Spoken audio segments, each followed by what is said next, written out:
Opposition MPs ने LPG crisis को लेकर जोरदार प्रोटेस्ट शुरू कर दिया है। दिल्ली के पार्लियामेंट में बजट सेशन के दौरान कई बड़े ऑपोजिशन लीडर्स एक साथ नजर आए।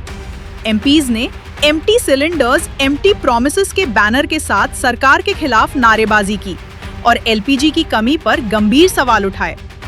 ये एलपीजी शॉर्टेज सिर्फ एक लोकल इशू नहीं है, बल्कि वेस्ट एशिया के टेंशन्स की वजह से ग्लोबल सप्लाई पर असर पड़ा है।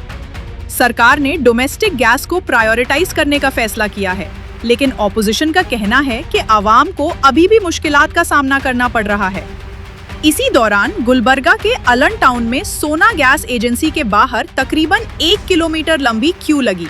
लोग सुबह से अपना काम छोड़कर लाइन में खड़े हैं, लेकिन घंटों इंतजार के बावजूद सिलेंडर नहीं मिल रहा, जिससे आवाम में सख्त नाराजगी है।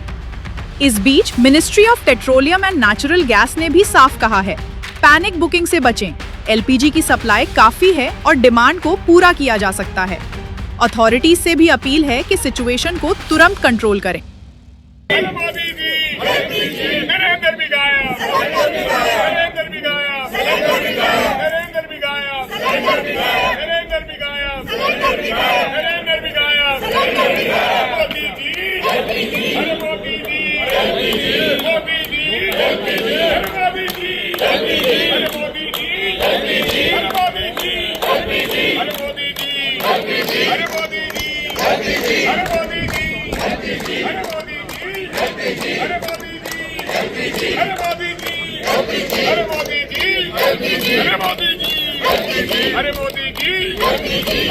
जी